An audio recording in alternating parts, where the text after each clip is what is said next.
So guys, स्वागत है मेरे इस यूट्यूब से हिंदी क्लासेस 234 पे।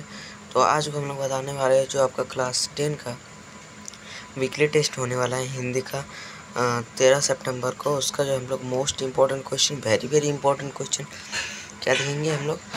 वेरी इम्पोर्टेंट, मतलब बहुत ही ज़्यादा इम्पोर्टेंट क्वेश्चन। ठीक है, आपके वीकली टेस्ट में आने का मतलब बहुत ज़्यादा चांस है। ठीक है, तो इसलिए इस वीडियो को शुरू से लेकर अंत तक देखिएगा। और नीचे व्हाट्सएप ग्रुप का डिस्क्रिप्शन में लिंक दिया हुआ है, वहाँ से व्हाट्सएप ग्रुप पे जुड़ना ना भूलिएगा। ठीक है, और वहाँ पर जो है आपको व्हाट्सएप ग्रुप पर कोई भी न्यूज़ आता है झारखंड से रिलेटेड तो प्रोवाइड किया जाता है। तो चलो वीडियो को शुरू करते हैं। देख सकते हो आपका जो 10 ऑब्जेक्टिव है उसको मैंने लिख दिया। ठीक है, देख सकते हो 10 ऑब्जेक्टिव होगा। तो 10 जो ऑब्जेक्टिव होगा उसका जो हम लोग पहला क्वेश्चन बोल रहे हैं 10 का। उसके बाद सब्जेक्टिव ऑब्जेक्टिव दोनों क्वेश्चन है। ठीक है, क्या बोला पहला क्वेश्चन बोल रहा है आपको, नवाब साहब को कनखियों से कौन देख रहा था, मतलब रहे थे। क्या होगा यहाँ पर, रहे थे। कौन देख रहे थे, लेखिका लेखक। तो घोड़ा बच्चा, तो कौन देख रहे थे, तो लेखक देख रहे थे। Option number A is the correct answer. Sorry B, option number B आप लिख देते हैं, क्योंकि बिकॉज देखो लेखिका तो नहीं थी, लड़की थोड़ी ना थी इसमें इस चैप्टर में, तो लेखिका तो नहीं थी, एक लेखक थे। तो वह तो लेखक ही होंगे ना, इसलिए option B is the correct answer.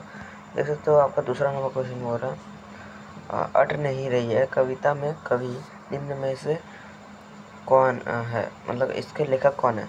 अट नहीं रही है, इसके लेखक कौन है, कविता के लेखक का निम्न में से कौन है। तो सूर्यकांत त्रिपाठी, निराला, नागार्जुन, जयशंकर, ऋतुराज। तो क्या हो जाएगा इसका आंसर, तो हो जाएगा सूर्यकांत त्रिपाठी निराला। तीसरा नंबर क्वेश्चन बोल रहा है आपका, तीसरा नंबर क्वेश्चन है अट नहीं रही है कविता में के अनुसार क्या अट नहीं रही है, फागुन का सौंदर्य, बारिश का सौंदर्य, गर्मी का सौंदर्य, इनमें से कोई नहीं। तो क्या हो जाएगा फागुन का सौंदर्य। Option number A is the correct answer. ठीक है, रुको यार, ठीक है चलते हैं। चौथा नंबर क्वेश्चन है आपका, कवि के अनुसार कौन सांस लेता है तो घर भर जाता है। कवि, लेखक, फागुन, धरती। तो कौन सांस लेता है तो हमारा जो है भर जाता है, तो क्या कवि के अनुसार फागुन। ठीक है, चलो पाँचवा नंबर क्वेश्चन है, फागुन के आभा से कौन पट नहीं रही है। पट नहीं रही है और अट नहीं रही है, एक ही है। ठीक है, धरती, आकाश, मैदान, पाताल। क्या हो जाएगा, तो ये इसका आंसर क्या हो जाएगा, धरती। छठा नंबर ऑब्जेक्टिव क्वेश्चन है आपका, हाँ, कविता में निम्नलिखित में से किस वाक्य में मानवीकरण अलंकार है। अट नहीं रही है, पट नहीं रही है, सट नहीं रही है, कहीं सांस लेते हैं। तो क्या होगा, कहीं सांस लेते हो। Option number D. सातवां नंबर क्वेश्चन है, लखनवी अंदाज किस प्रकार की रचना है, वाक्य, उपन्यास, कहानी, निबंध। क्या हो जाएगा, लखनवी अंदाज किस प्रकार का ये है, तो ये है वाक्य। उसके बाद देख सकते हो आठवां नंबर क्वेश्चन हो रहा है, ट्रेन के किस क्लास में लेखक सफ़र करे थे। किस क्लास के, मतलब किस प्रकार के ट्रेन में वो सफ़र करे थे। सामान्य बोगी, मतलब सामान्य ट्रेन में, उसके फर्स्ट क्लास ट्रेन में, सेकंड क्लास ट्रेन में और थर्ड क्लास ट्रेन में। तो क्या हो जाएगा इसका आंसर, तो सेकंड क्लास ट्रेन में। क्या हो जाएगा, सेकंड क्लास ट्रेन में। Option number C is the correct answer. हाँ, करेक्ट आंसर। नवा नंबर क्वेश्चन है आपका, लेखक यशपाल का जन्म कहाँ हुआ।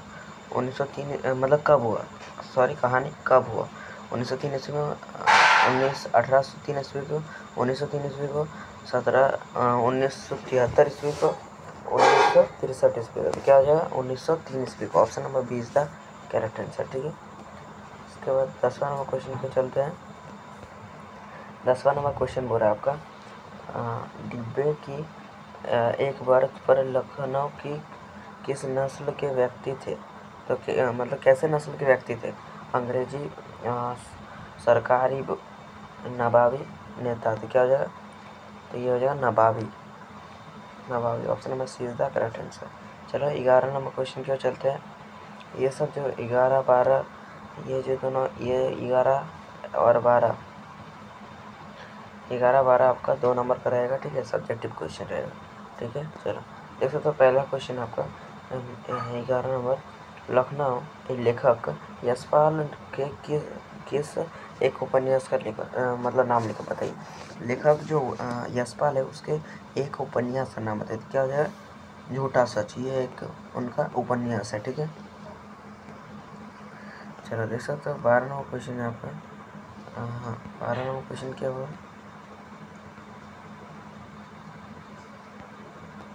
थोड़ा सा इसको छोटा, मतलब हाँ अब ठीक है। फागुन मास में कवि और वातावरण में क्या प्रभाव हो रहा है? क्या हो रहा है? देखो इसका आंसर देखते हैं। फागुन मास में सौंदर्य कवि और वातावरण में समा नहीं रहा। मतलब फागुन का इतना अच्छा सौंदर्य वो जो है ना कवि के मन में समा नहीं रहा। हाँ, यह कारण है कि पूरा वातावरण फागुन मास की आभा और खुशबू से भर जा रहा है। पूरी प्रकृति दुल्हन की तरह सज संवर कर धरती पर सर्वत्र अपना सौंदर्य बिखेर रही है।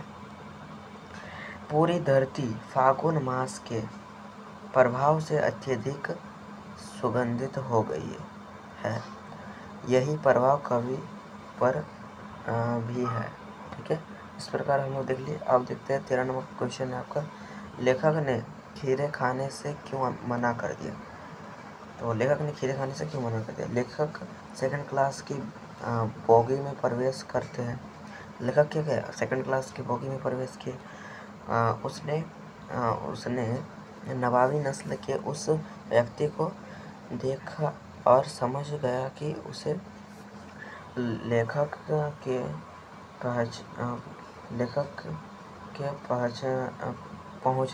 के पहुंचने से अच्छा नहीं लगा। वो लेखक समझ गए कि नवाबी साहब जो है उनको अच्छा नहीं लगा कि हम यहाँ पर आ गए। ठीक है, उसके बाद जब उसने पहली बार, अर्थात उसने मतलब यहाँ पर बोल रहा नवाब साहब ने पहली बार खीरे देने की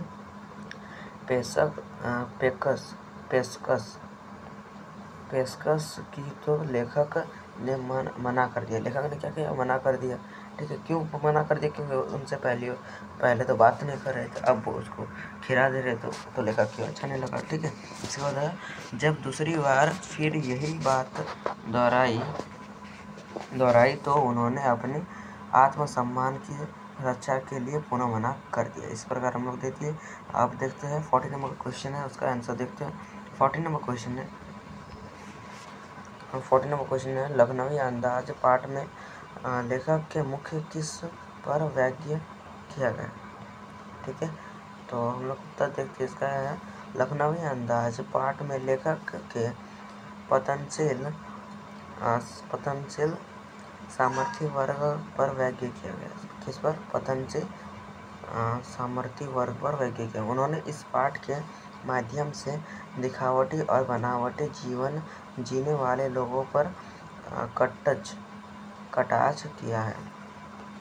उन्होंने देखा कि नवाबी नस्ल के उस व्यक्ति ने कैसे खीरे के फाकों को सूंघकर फेंक दिया।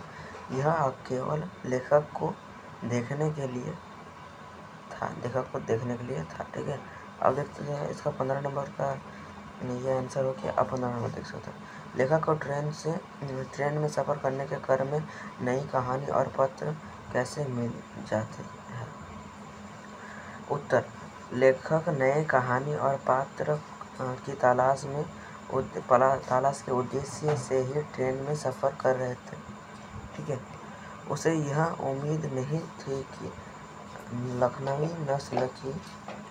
नस्ल का वह व्यक्ति ही उसकी नई कहानी का पात्र होगा, लेकिन उनकी दिखावटी और बनावटी व्यवहार के कारण लेखक के लिए नवाबी नस्ल का वही व्यवहार उनकी अगली कहानी का पात्र बन गए। ठीक है, तो इस प्रकार हम लोग देख लिए। अब लास्ट 16वां क्वेश्चन सॉरी हाँ 16वां, बिना विचार घटना और पात्र के भी क्या कहानी लिखी जा सकती है? यशपाल के इस विचार से आप कहाँ तक सहमत हैं? बिना घटना तथा पात्रों के कहानी नहीं लिखी जा सकती। कहानी के लिए घटना एवं पात्र को होना बहुत जरूरी है। कहानी का अर्थ यही है क्या हुआ। कहानी का अर्थ यही है क्या हुआ। यदि कुछ घटना घटी नहीं तो क्या हुआ, क्या हुआ का पता कैसे चलेगा। अतः यशपाल के इस विचार से हम पूर्ण सहमत है कि घटना और पात्र के बिना कहानी नहीं लिखी जा सकती, मतलब नहीं लिखी जा सकती। ठीक है, तो इस प्रकार हम लोग 16 क्वेश्चन कर लिए। ठीक है, तो चलो आज के इतना ही, फिर नेक्स्ट वीडियो में। बाय, जय हिंद, जय भारत। अगर हमारे चैनल के साथ अभी तक जुड़े नहीं है तो जुड़ जाइए। चलो बाय।